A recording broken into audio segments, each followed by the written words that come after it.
Le Congo ne tombera jamais. Le président Ibrahim Traoré fait plusieurs révélations. On va aller dans l'ordre des révélations afin que rien ne nous échappe.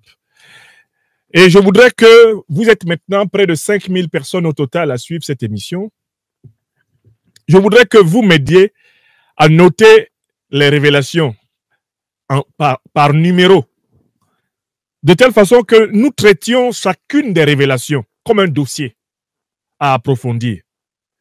C'est ainsi que nous allons passer de l'entente des propos du président Traoré à l'écoute de ses propos.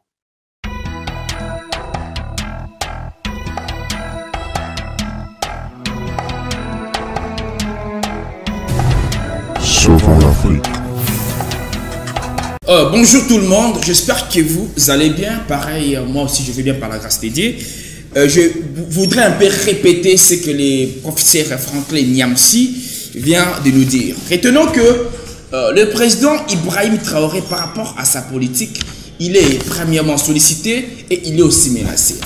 Je vais un peu lire ce que le professeur Franklin Nyamsi nous a aussi délivré comme révélation. Le pays du sud du Burkina Faso ont approché le régime du président Ibrahim Traoré pour lui demander de négocier avec les terroristes et de leur permettre d'avoir un territoire où ils peuvent exprimer, où ils peuvent mener leur activité au Burkina Faso. Mais la question est posée. Le pays du sud du Burkina Faso. Le Burkina Faso a quelques pays au sud. Il y a des sud-est, sud-ouest et les sud. Mais on va savoir, parmi les pays, quels sont les pays qui ont demandé au régime du Burkina Faso de céder aux terroristes d'autres territoires pour leur activité. Raison pour laquelle le professeur Franklin Nyamsi va nous délivrer des graves révélations aujourd'hui. Je vous en prie vraiment, serrez vos ceintures et puis suivons cette vidéo du professeur et puis on va revenir après cette vidéo pour analyser ensemble avec vous. Suivons la vidéo. Le président Ibrahim Traoré fait plusieurs révélations. On va aller dans l'ordre des révélations afin que rien ne nous échappe. Et je voudrais que vous êtes maintenant près de 5000 personnes au total à suivre cette émission. Je voudrais que vous m'aidiez à noter les révélations par numéro, de telle façon que nous traitions chacune des révélations comme un dossier à approfondir. C'est ainsi que nous allons passer de l'entente des propos du président Traoré à l'écoute de ses propos. Première révélation, il y a des pays du sud. Les pays du sud du Burkina Faso ont approché le régime du président Ibrahim Traoré pour lui demander de négocier avec les terroristes et de leur permettre d'avoir un territoire où ils peuvent s'exprimer, où ils peuvent mener leurs activités au Burkina Faso. Donc, première révélation, ce sont les pays du sud du Burkina Faso qui ont demandé au Burkina Faso de céder une partie de son territoire aux organisations terroristes et par conséquent de vivre avec les terroristes, de partager la souveraineté du Burkina Faso avec les terroristes. Donc on note une révélation numéro 1. Les pays du sud du Burkina Faso sont responsables d'avoir demandé aux autorités burkinabées du régime du président Ibrahim Traoré de céder une partie de leur territoire aux terroristes. Est-ce que vous êtes d'accord avec moi? Est-ce que nous avons entendu la même chose? Je n'avance pas sans vous. Est-ce que nous avons entendu exactement la même chose? Dites-moi que oui, si vous avez entendu la même chose. Si je n'ai pas bien traduit ce qu'on a tous entendu, si je n'ai pas bien écouté, corrigez-moi. Est-ce que c'est ça? Bon, comme vous êtes tous d'accord pour dire que c'est ce que le président Traoré nous a dit. Est-ce que c'est ça? Bon, comme vous vous êtes tous d'accord pour dire que c'est ce que le président Traoré... Puisque c'est ce qu'il a dit, je voudrais que nous allions maintenant chercher, à propos de cette première révélation, la liste des pays qui sont au sud du Burkina Faso. Puisqu'il dit que ce sont les pays du sud, il nous a donné une indication. Nous allons savoir quels sont les pays qui sont au sud du Burkina. Quels sont les pays qui ont voulu demander au Burkina d'accepter de partager son territoire avec les terroristes. Quels sont ces pays-là? Ce n'est pas compliqué. J'ai publié une carte du Burkina Faso. Et il est facile de voir tout de suite quels sont les pays qui sont au sud du Burkina. On y va, on fait la liste. Pays au sud du Burkina Faso. Premier pays, à partir de la gauche, la Côte d'Ivoire. Qui est le président de facto de la Côte d'Ivoire actuellement? Alassane Dramane Ouattara. On écrit la liste des pays qui ont demandé au Burkina de céder son territoire en partie aux terroristes. On y va. Je dis que ce qui va libérer l'Afrique, là, c'est l'amour de la vérité. Il faut que les moutons du régime d'Alassane Dramane Ouattara en Côte d'Ivoire suivent cette conférence. Le président Traoré donne la liste des pays qui lui ont demandé de céder une partie du territoire, burkinabé aux terroristes. Ces pays sont là en bas. Vous les voyez? Vous les voyez bien? Il faut que vous voyez bien la liste. On y va. 1. La Côte d'Ivoire. Deuxième pays du sud du Burkina, le Ghana. Troisième pays du sud du Burkina, le Togo. Le Ghana, c'est qui? C'est Nana Akufo-Addo. Le Togo, c'est qui? C'est Faure Gnassingbé. Le Bénin, c'est qui? Le Bénin est au sud du Burkina. C'est qui? C'est Patrice Talon. Voilà les 4 pays qui sont situés au sud du Burkina. N'est-ce pas? Donc, nous pouvons noter que la Côte d'Ivoire de Ouattara, le Ghana de Nana Akufo-Addo, le Togo de Faure Gnassingbé et le Bénin sont expressément accusés, le Bénin de Patrice Talon, sont expressément accusés par le président Ibrahim Traoré du Burkina Faso de lui avoir demandé de céder une partie de son territoire aux organisations terroristes, de coopérer et de collaborer avec les organisations terroristes. Écrivez ça. Vous savez que dans ces pays-là, il y a des gens qui détestent la vérité. Et dans notre continent, le continent africain, la haine de la vérité est un sport qui a beaucoup d'adeptes. Donc, nous allons tirer de ce que le président Traoré nous a dit toutes les vérités qui ne seront jamais oubliées. Je vous rappelle que depuis là, je n'ai pas entendu un démenti de la Côte d'Ivoire. Je n'ai pas entendu un démenti du Ghana. Depuis 48 heures que le président Traoré a parlé, je n'ai pas entendu un démenti du Togo.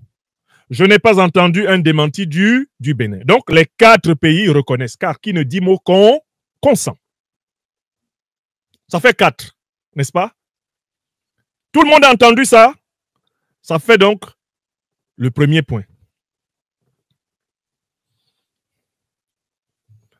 Quand un pays supposément souverain vient demander à un autre pays souverain de céder une partie de sa souveraineté, de quoi s'agit-il? Une atteinte à la souveraineté. Un pays qui demande à un autre de céder une partie de son territoire à des organisations terroristes, c'est une atteinte à la souveraineté. Mieux, cette proposition ivoirienne de Ouattara, cette proposition ghanéenne, togolaise et béninoise est très clairement une complicité avérée avec les organisations terroristes. Oui ou non? J'essaie de tirer les conséquences. Quand un pays vient te dire cède une partie de ton territoire aux terroristes, c'est que c'est un pays qui est lui-même en coopération avec les terroristes. C'est un pays qui fait ami-ami avec les terroristes, n'est-ce pas? Donc, c'est un pays qui est donc complice de terrorisme. N'est-ce pas? J'espère qu'il faut qu'on écrive ça. Écrivez ça sous la vidéo. Les 4 pays du sud du Burkina Faso qui ont demandé au Burkina Faso de coopérer et de céder une partie de son territoire aux terroristes sont des pays dont les dirigeants sont complices de terrorisme. Écrivez ça. Écrivez. Et allez leur dire que c'est ce que nous apprenons de la bouche du président Ibrahim Traoré. On passe à la deuxième révélation. C'est extrêmement important. Le président Traoré nous dit qui était le parrain, qui était l'organisateur de cette pression, qui était celui qui faisait l'interface avec les terroristes, qui était le principal tuteur des terroristes et celui qui organisait la pression sur le Burkina Faso. Son nom a été donné. À l'époque où Ibrahim Traoré arrive au pouvoir au Burkina, qui était celui qui le faisait? Ce n'est pas un pays du sud du Burkina Faso.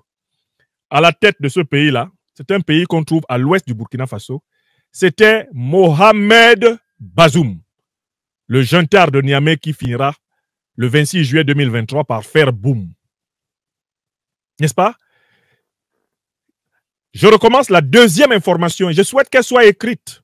Le président Traoré nous informe que le parrain des terroristes, celui qui organisait cette pression sur le Burkina Faso, celui qui était leur doyen, celui qui était le maître du jeu, celui qui mettait la pression sur Ouagadougou, afin que Ouagadougou lâche une partie de son territoire aux organisations terroristes, c'est celui qui était à l'époque le président de la République du Niger, Mohamed Bazoum.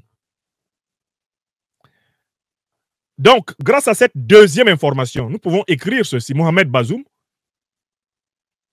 est accusé par le président du Burkina Faso d'avoir été le grand parrain des organisations terroristes. D'ailleurs, ceux qui ont de la mémoire se souviennent que Mohamed Bazoum avait dit publiquement à un moment donné que les organisations terroristes étaient plus aguerries que les armées nationales ouest-africaines. Ceux qui ont de la mémoire se souviennent que Mohamed Bazoum avait ordonné plusieurs fois la libération de terroristes au Niger et qu'il s'était permis de dire devant l'armée nigérienne que les terroristes étaient ses alliés, que certains terroristes étaient ses alliés pour justifier ces libérations. Alors même que les terroristes massacraient des dizaines, des centaines de soldats nigériens, Mohamed Bazoum se permettait de libérer les plus virulents et les plus criminels d'entre eux. Vous vous en souvenez, oui ou non? C'est la deuxième information. Mohamed Bazoum, parrain du terrorisme ouest-africain. Quand il était président de la République, depuis qu'il a été renversé, il ne peut plus exercer cette activité. Est-ce que c'est clair? C'est la deuxième information que nous notons. Donc Mohamed Bazoum est passible de poursuite pour crime de guerre, pour crime contre l'humanité. Il est passible de poursuite pour terrorisme, non pas simplement au Niger, mais dans toute l'Afrique de l'Ouest. Mohamed Bazoum est passible de poursuite pour crime de terrorisme dans toute l'Afrique de l'Ouest, car il était le chef, le médiateur en chef des organisations terroristes. Il était leur interface, il était leur parrain. Ça, c'est la deuxième grande information que nous obtenons du président Traoré. On passe à la troisième information. S'il vous plaît, numérotez sous la vidéo parce que nous sommes là dans un exercice de vérité. La troisième information qui nous est donnée, c'est que le président Traoré, quant à lui, a refusé de collaborer avec les terroristes.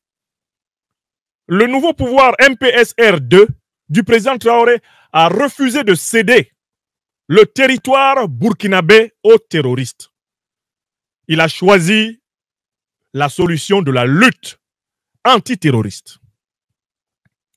Mais cette solution de la lutte antiterroriste était opposée à celle des pays du sud du Burkina Faso, c'est-à-dire la Côte d'Ivoire, c'est-à-dire le Ghana, c'est-à-dire le Togo, c'est-à-dire le Bénin. Et cette position de lutte contre les organisations terroristes était bien sûr désapprouvée par le parrain Mohamed Bazoum, le junteur de Niamey qui devait faire boum. Donc, troisième information. Ibrahim Traoré et le Burkina Faso choisissent la lutte. Et en cela, ils rejoignent la position du président Assimi Goïta du Mali et de ses compagnons du Mali Koura qui ont choisi la lutte antiterroriste. Qui ont choisi de chasser les terroristes de Kidal, d'Aguelhok, de Gundam, de Ber, de Tessalit. Chasser les terroristes du sol malien. C'est la même décision que le président Ibrahim Traoré prend pour les siens et avec les siens. Combattre les terroristes, les vaincre, les éliminer, les chasser du sol burkinabé. En face, c'est la décision contraire. Alassane Ouattara en Côte d'Ivoire ne veut pas combattre les terroristes. Nana Akufo-Addo au Ghana ne veut pas combattre les terroristes. Faure Gnassingbé au Togo ne veut pas combattre les terroristes au moment de ces faits. Patrice Talon au Bénin ne veut pas combattre les terroristes. Mohamed Bazoum, le juntard de Niamey qui devait faire boum, ne voulait pas combattre les terroristes. Eux, ils voulaient faire ami-ami avec les terroristes. Ils voulaient céder une partie du territoire ouest africain aux terroristes. C'est-à-dire, en fait, le territoire que les terroristes veulent, c'est le Liptako Gourma, la partie la plus riche entre les trois pays que sont le Burkina, le Mali et le Niger. Il était question de laisser cela aux terroristes. C'était donc la philosophie incarnée par les pays du sud du Niger et le parrain en chef des terroristes d'alors, à savoir Mohamed Bazoum, le juntard de Niamey qui a fait boum. Donc, on peut noter, troisième conclusion forte de ce que nous avons entendu. Alors que le Burkina Faso et le Mali choisissent à l'époque de combattre le terrorisme, les régimes du sud du Burkina, que nous avons cités, et leur parrain nigérien, Mohamed Bazoum, choisissent plutôt la collaboration, la coopération avec les terroristes. Ils choisissent plutôt l'abandon de la souveraineté territoriale, du moins l'abandon partiel de la souveraineté territoriale aux terroristes. Maintenant, nous allons passer à la quatrième révélation. Il y a une quatrième révélation. Il y a un quatrième enseignement. Mohamed Bazoum va tomber. Et la question que je vous pose, vous avez écouté le président Ibrahim Traoré. Quel est le président qui prend le relais et qui devient, après la chute de Mohamed Bazoum, qui devient le chef de file des collabos, des coopérants? Quel est le président qui désormais offre son territoire, offre sa couverture et son parrainage officiel aux terroristes? Quel est le président qui, quant à lui, va continuer à assumer ce rôle? Quel est ce président? Son nom a été donné. Parce qu'on a tous entendu, maintenant on est en train d'écouter ce qui a été dit. Quel est le président? Quel est le dirigeant politique qui, après la chute de Bazoum, est devenu le patron, le tuteur, le protecteur, l'hébergeur, la base arrière principale des terroristes qui ensanglantent le Burkina? C'est qui? Son nom a été donné. C'est Alassane Dramane Ouattara à la tête de la Côte d'Ivoire. Donc Bazoum tombe, Ouattara prend les choses en main. Il continue le travail que Bazoum faisait. C'est Bazoum qui coordonnait. C'est Bazoum qui aidait à sauver les terroristes. Bazoum étant tombé, Alassane Dramane Ouattara prend la relève. Ceci vous permet de comprendre pourquoi Alassane Ouattara est de tous les dirigeants ouest-africains celui qui était le plus chaud pour faire la guerre contre le Niger. Celui qui a annoncé qu'il avait monté 1100 hommes, que la guerre aurait lieu. Il est même allé au Nigeria proclamer, prononcer la guerre contre le Niger, plus que le Nigeria même. Il est dans le pays des gens et c'est lui qui va en guerre plus que les propriétaires de ce pays. Même Tinubu n'a pas parlé aussi méchamment. Même Tinubu n'était pas aussi chaud pour aller à la guerre. Alors que Tinubu était le président en exercice de la CEDEAO, Alassane Ouattara était le plus zélé. Pourquoi était-il le plus zélé? Parce que désormais, c'est lui qui était devenu le parrain en chef des organisations terroristes. Ça, c'est la quatrième information que nous avons obtenue. Et ceci permet de comprendre pourquoi les terroristes, maintenant, quand ils sont en difficulté au Burkina, ou au Mali, ou au Niger, ils fuient en Côte d'Ivoire. En Côte d'Ivoire, ils savent qu'ils ne seront pas poursuivis.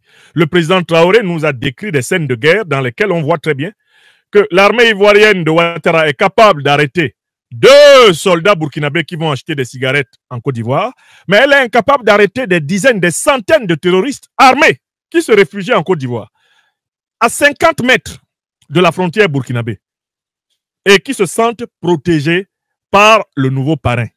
N'est-ce pas? C'est la quatrième information de taille. Alassane Dramane Ouattara, le remplaçant de Bazoum, dans le parrainage, le tutorat, l'encadrement et la protection des organisations terroristes. Il y a une cinquième information qui est tombée dans nos oreilles.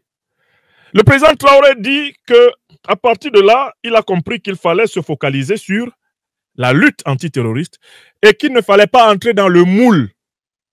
Le moule incarné par Mohamed Bazoum, incarné par Alassane Draman Ouattara. Quel est ce moule? C'est le moule de la CEDEAO. Mais quel est le moule de la CEDEAO? La CEDEAO est une organisation sous contrôle du néocolonialisme français et sous contrôle de l'OTAN. Ce sont les deux puissances, les deux principales puissances qui parrainent la CEDEAO et qui la contrôlent, n'est-ce pas?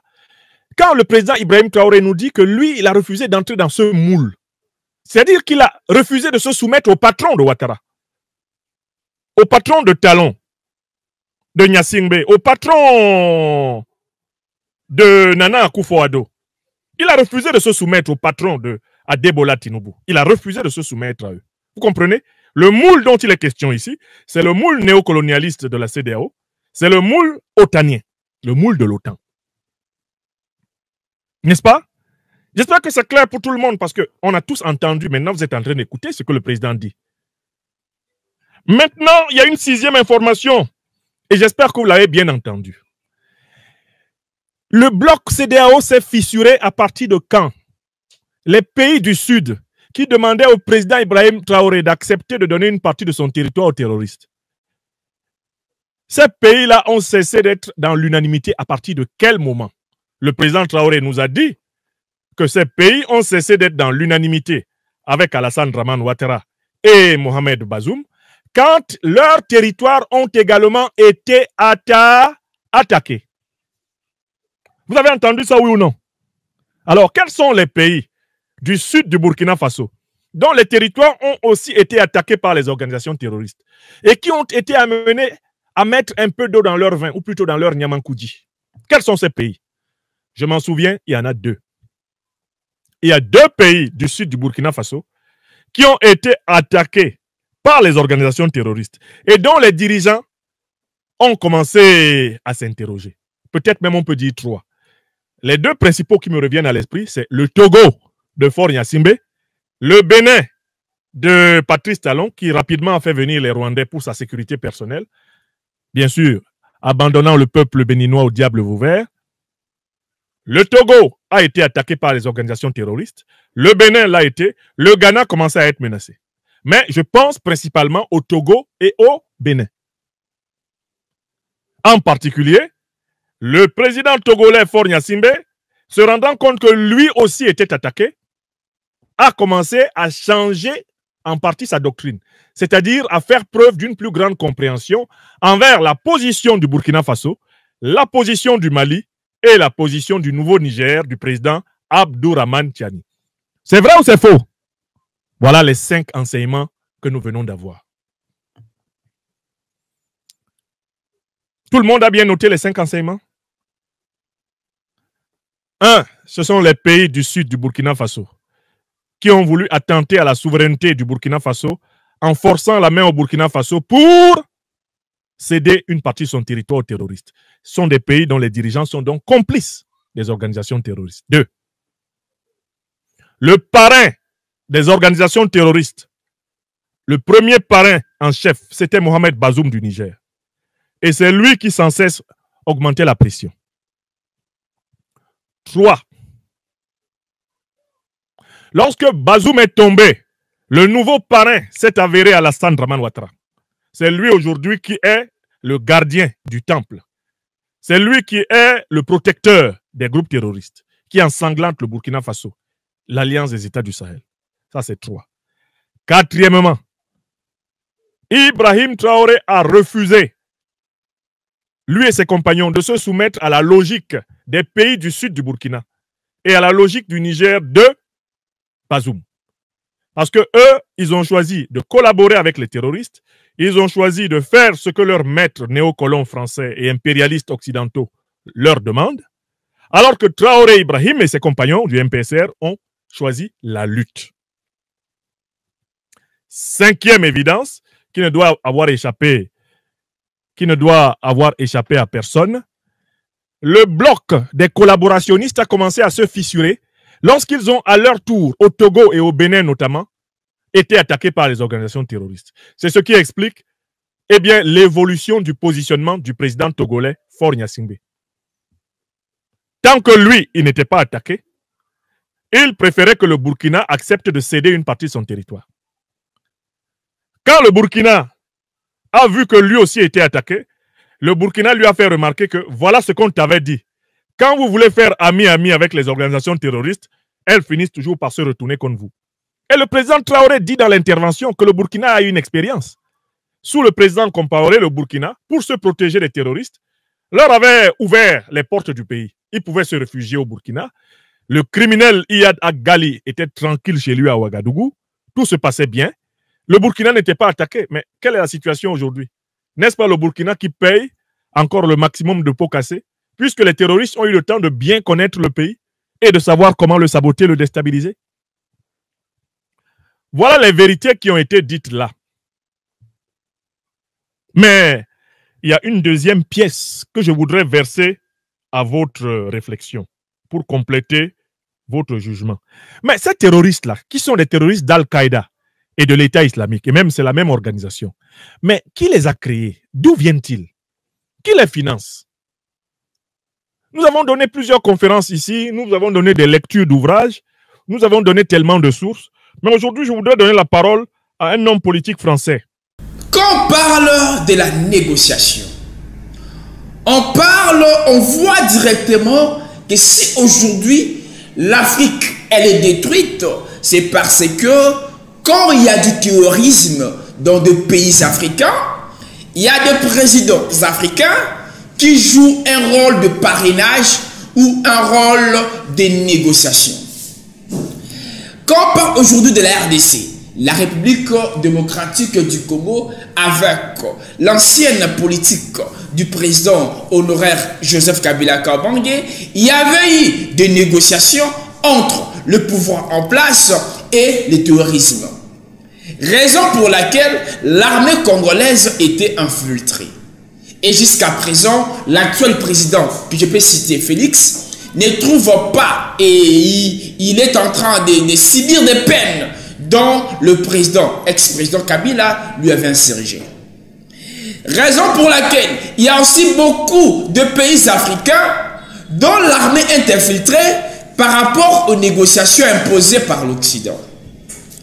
La politique que Ibrahim Traoré, le président de la transition du Burkina Faso, elle est en train de mener, cette politique-là qu'elle est en train de mener, la politique est en train de faire sortir le pays que je cite, le Burkina Faso, de l'emprise de l'Occident.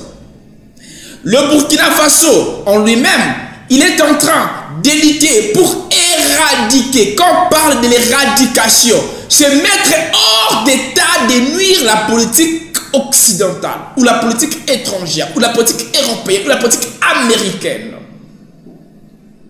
Le président Ibrahim Traoré, il est en train éradiquer, de mettre hors d'état de nuire la politique occidentale. Il avait acheté des drones militaires en Turquie, non en Russie, non en France, même pas aux États-Unis, même pas en Chine ni au Corée. Mais il avait acheté des drones militaires en Turquie, non, à Turquie. Mais c'était pourquoi? C'était pour renforcer l'armée du Burkina Faso. Et c'était pour éradiquer, je dis bien éradiquer, donc mettre hors d'état de nuire ce système de la guerre. Je peux aller même plus loin. Ici, je répète, le pays du sud du Burkina Faso ont approché le régime du président de la transition, Ibrahim Traoré. Donc, le pays du sud. Donc, il y a des présidents du pays du sud. Pour lui demander de négocier avec les terroristes et de leur permettre d'avoir des territoires où ils peuvent s'exprimer, ou ils peuvent aussi amener leur activité au Burkina Faso. Mais moi, je demanderai, je peux même aller plus loin avec cette analyse, de dire au président Ibrahim Traoré, c'est toi qui tiens le flambeau. Donc si l'Afrique aujourd'hui, elle est en train de briller, c'est parce que vous êtes là et vous prenez des décisions pour faire sortir l'Afrique de l'emprise de l'Occident. Donc c'est les grands temps et les grands moments de rester là debout et de refuser et de continuer toujours à faire éradiquer les terrorismes et ces systèmes de terroristes. Merci pour votre réelle attention. Merci aussi à notre professeur Franklin Nyamsi pour cette révélation et pour ces analyses. Merci et prends courage. Et merci aussi à tous les Burkinabés. Merci aussi au président Ibrahim Traoré. Et je dirais aussi un grand merci à vous, nos chers internautes, pour votre réelle attention que vous m'accordez. Et je vous demanderai aussi, si vous êtes nouveau dans notre chaîne, abonnez-vous massivement. Et n'oubliez pas d'appuyer sur la cloche des notifications pour ne pas aussi rater notre prochaine vidéo. Abonnez-vous, aimez, partagez, likez la vidéo. L'Afrique unie et indivisible. Je dis un grand merci à notre grande sœur Nathalie Yamb. Merci aussi, pourquoi pas, à notre grand frère Kemi Seba. Merci aussi au professeur Franklin Nyamsi. Merci à tous les panafricanistes. Merci aussi à mon prédécesseur, frère prophète, l'homme du moment, le panafricaniste Jacques Kana. Merci aussi à tous les panafricanistes. Merci à Mounadjor. Merci à Maman Evelyne. Merci au bishop John Makis Israël. Merci pour votre attention et merci à vous tous les Africains et frères africaines. Je vous aime vraiment de tout mon cœur. Restez branchés dans notre chaîne. Au revoir. Le Congo ne tombera jamais.